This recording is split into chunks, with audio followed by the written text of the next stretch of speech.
Hi guys, welcome to our channel of Sciences and Mathematics. Today we are going to discuss a topic in chemistry pertaining to the energy changes in physical and chemical processes. Now in some of our videos we have looked at the concept of energy and we say that energy is interconvertible. Therefore, for different forms of energy that we may encounter maybe in physical or chemical processes, we're going to try and look at some of the ways in which we can be able to describe them and how one form of energy can be changed into another one and what are some of the processes which are involved in these particular changes. Now we have discussed about the concept of a surrounding, a concept of a system and the boundaries, and we're going to see how these different forms of energy can be, of course, described whenever they are trying to display their characteristics in different environments or maybe in surroundings and etc. So for this case, this topic pertains to that specific concept. And in an essence, it's going to be an introductory topic whereby we're going to look at specific terms which are going to form a prerequisite for us in discussing other subsequent topics under the broader topic of energy changes in physical and chemical processes. So without further ado, thank you and welcome. So as I've said, today's topic of discussion is going to lay a basis for us in discussing the concept of energy changes in physical and chemical processes. So it's energy changes in physical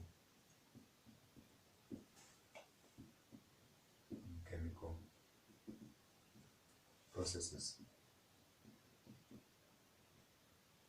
My handwriting is illegible.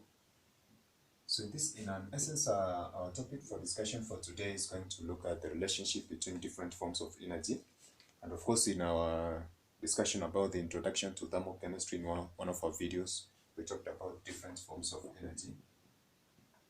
And we can be able to list just a few for our discussion. So we say that we have a form of energy which is heat, and then we have chemical energy,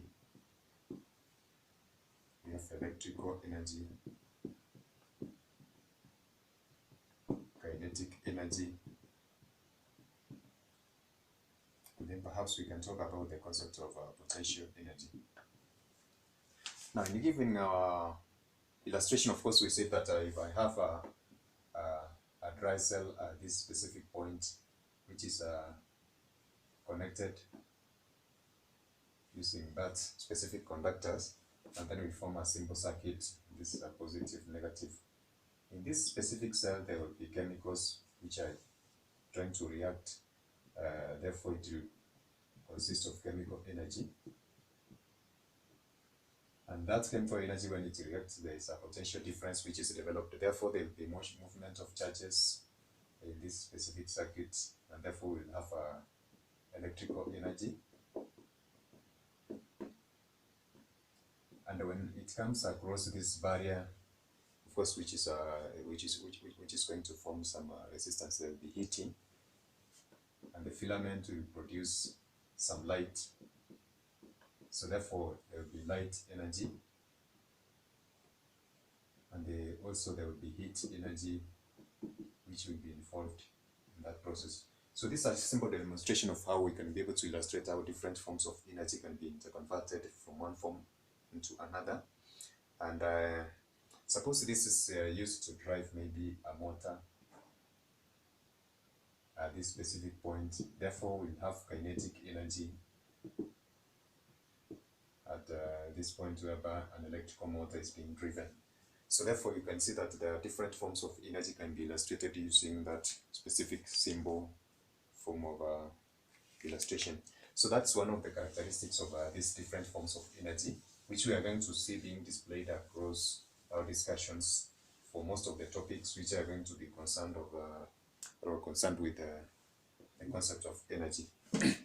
So specifically for our discussion for today, we're going to see the relationship between heat energy and the chemical reactions that maybe are going to involve the concept of heat energy. Now I'm going to use also an illustration for a simple setup, which is going to assist us move forward with our discussion. And this basically is going to show us how we can be able to illustrate different physical and chemical changes that may take place whenever we are having maybe a reaction or maybe there's a physical change which is taking place. So I just draw that illustration. Now suppose I have a block of ice, this specific setup. This is a block of ice, of course. This first, me indicate this one as the first setup, second, and third. So this basically is trying to demonstrate the progress of energy as we increase the amount of heat moving from setup number 1 to setup number 3, which forms our last setup. So in this case, I'm going to use this one to illustrate how we can be able to see different changes in physical states of this specific ice, whereby if the temperature for the ice is increased, or maybe if we use two variables for the temperature against time, you'll find that at the beginning of the heating process, the temperature of the ice will be at 0 degrees centigrade. That is for freezing point of water. But as we continue to heat, the ice will attain at a specific point in time. Let's say at that particular point, the ice will start to melt, and the temperature will remain constant up to a specific point where all the ice has melted. And then at that specific point, therefore, we find that all the ice has melted into liquid. And then as the temperature increases, all this liquid will start absorbing more heat. And as at a specific point in time, this particular liquid will start to evaporate. The temperature will remain constant until all the liquid has evaporated. So if you try to see these different changes in phases, this is going to assist us understand how increase in heat energy is going to affect these specific changes. Now, from the kinetic theory of matter, I hope that maybe we haven't discussed it, but we are going to look at it on how these specific parts of matter at a small level are formed using molecules, and these molecules are joined together, or maybe atoms or molecules, and these molecules are joined together using molecular bonds, and therefore these molecular bonds are the ones that give shape to different phases of matter, like solids, liquids, and gases. So in solids, you find that the intermolecular forces are so strong that they hold the molecules together, in a sense that these molecules just vibrate within their specific position. Now, contrary to that, in liquids, you find that these molecules have been broken. These intermolecular forces for the solids have been broken in our essence. Here, this one we shall use the ice to represent. So therefore, if the intermolecular forces for the ice are intact and the temperature is increased, during melting, these intermolecular forces attain a very high vibrating state, whereby they break apart and form molecules which are free to move. So that basically forms the liquid part of matter, which we have illustrated using the second setup. And as we increase the temperature or the heat energy, you'll find that the liquids will start to attain a different phase, which is a third phase, through the process that is known as evaporation. So therefore, the liquid molecules which are moving at random will be free from one another, and the molecular forces which are attracting the molecules in liquids will be broken, and we shall form a gaseous state. Now, third illustration there. So basically, this is a graphical representation of the phases. So this is a solid. At this point, it is melting and changing into a liquid, and this liquid is undergoing heating still to form a gaseous state. So at this specific point, you can call this process melting, where there's a constant temperature, and this is a process is known as evaporation. So whenever the solid reaches at this specific point and is absorbing more heat with time in order to change all the solid into liquid, there's a specific name that we're going to use to refer to this specific process. And the secondly as well, we are going to also have a specific name, or the specific name for the amount of energy that is involved in that second process that we call evaporation. So in essence, as I've said that this specific three phases of matter contains atoms which are arranged in a specific order. So for instance, for liquids, I've said that their molecular forces ensure that the particles are maintaining at the same position, but due to internal energy, they are experiencing some vibrations. But in liquids, these particular bonds are broken, and therefore the molecules can be able to move freely from one point to another. And lastly, for gaseous, these molecules are fully broken and they are free to move in that process that we have called evaporation. Now, in this case, we're going to see that when the bonds holding the solid structure are broken and the solid starts to melt, the temperature will remain constant, as I have illustrated using that graph. And then we'll see that the process of melting will take place, and this will occur until all the ice, or the solid part of matter, which is the ice in our case, is changed into a liquid. Now the heat, which I've said that is observed by the water molecules, is converted into kinetic energy, and the water and the molecules in the water are more free to move than in the solids. And now there's a specific term that I've said we're going to use to refer to this specific heat that is used in this process. And there is also another term, I've used the term melting and evaporation for those two specific processes. Now we'll see that the amount of heat or energy that is needed to convert a given substance or a given solid substance into a liquid at the melting point is known as the latent heat of fusion. So therefore, I said that as we move from the solid at a constant temperature, it's undergoing melting, and then the liquid at a constant temperature, it's undergoing evaporation. So at this specific point where melting is taking place, this is temperature against time. So at this specific point where melting is taking place, the amount of heat needed to convert a given amount of a solid substance, in our case ice, into a liquid at its melting point. Now we know for pure water the melting point is 100 degrees centigrade. It's known as the latent heat of fusion. So fusion is the process that entails the concept of breaking apart. So therefore we have a specific name for this process, latent heat of fusion.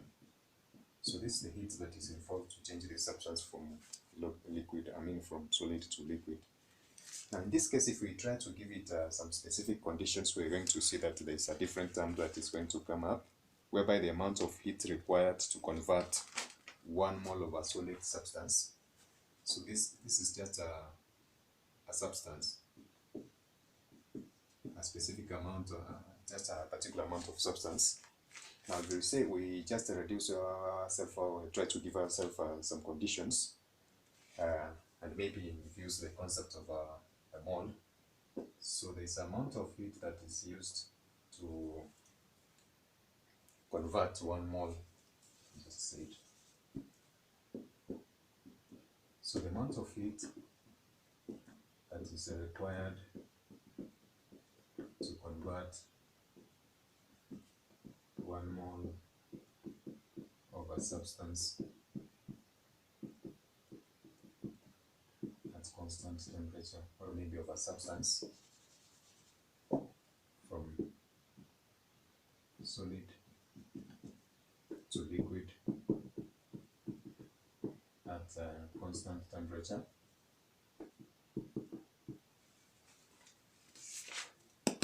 is known as the molar heat of fusion. So therefore it is going to differ with the latent heat of fusion in a sense that the molar heat of fusion is specifically the one that is dealing with the concept of 1 mole.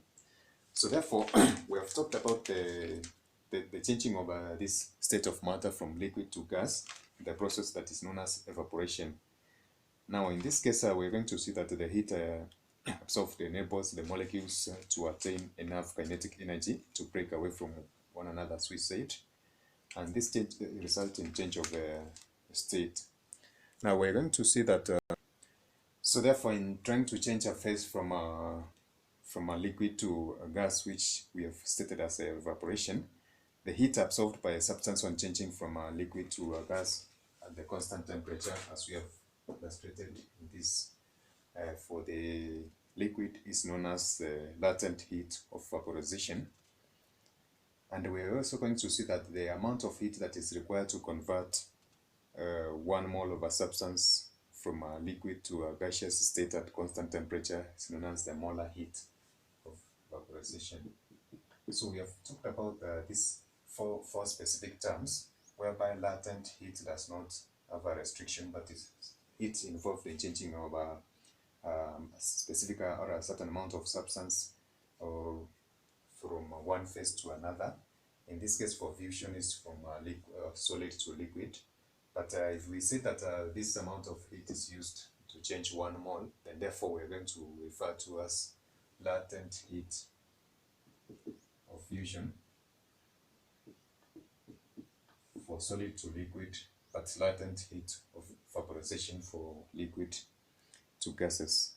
Now this basically, when we are talking about the latent heat of vaporization of fusion, the concept of these two concepts are going to give us the strength of bonds that is holding particles together in solids and liquids, and therefore we can see that this concept is going to assist us in trying to quantify the amount of energy or heat energy that is involved in these physical processes of changing maybe from solids to liquid or gaseous.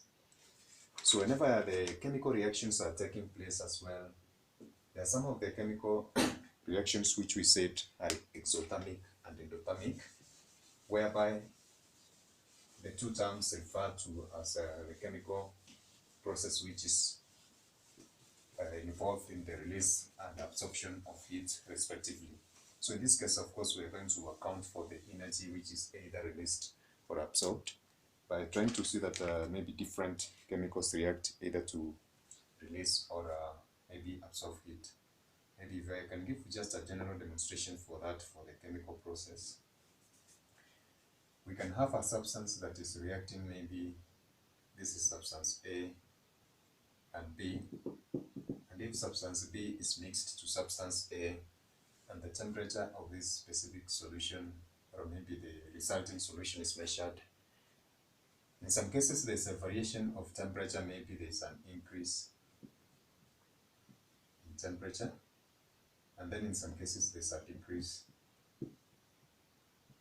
in temperature. Now, according to the reading from this specific thermometer, if there's an increase in temperature, which means the chemical reaction between A and B, perhaps to form the solution C, involved the release of heat from the system into the surrounding. So that particular set of a reaction, we call it exothermic, whereby there's a release of heat from the system into the surrounding, whereas if there's a decrease in temperature, which means the system has taken away the heat from the surrounding, from the surrounding into the chemical reaction involves the taking of heat from the surrounding into the system. Therefore, we'll refer that one to as endothermic. We're going to look at this specific example for the two terms, but here I've just tried to mention them now that we have already talked about the physical processes. This is one of the chemical processes whereby we're going to see that there's involvement of heat. So in an essence, as we have said, this concept of energy changes in physical and chemical processes is going to assist us to quantify heat, especially using the molar heat, the concept of the molar heat that we've talked about, and also trying to see that this can give us a clue concerning the different forces that are holding maybe substances together. For instance, we're going to see that different substances are going to have different melting points and maybe perhaps boiling point and freezing point. For instance, if we compare two substances like water and ethanol, we're going to see that water has got a freezing point of 0 degrees. And here this is that. Water has a freezing point of 0 degrees centigrade, while for ethanol it's negative 117 degrees centigrade. And as well, water has a boiling point of 100 degrees centigrade, while ethanol has a boiling point of 78 degrees centigrade. So these variations in temperature for different substances is going to give us a clue on how strong the molecular forces that are holding these two substances are. So therefore, in analyzing for us, in trying to analyze the amount of energy that is involved in these two processes, this is going to assist us in quantifying the amount of heat, and of course which bears a relevance since we have already talked about the significance of different forms of energy that we use or we come across in our day-to-day lives. So for our introduction to this, that is basically going to form a basis for us. And next we shall look at the endothermic and exothermic reactions using examples in maybe our next video or discussion. So for today, I hope that this is going to form a basis for us in trying to discuss the energy changes in physical and chemical processes in other videos which we are going to, of course, handle on the same topic. So that is it for today, guys. Bye. God bless.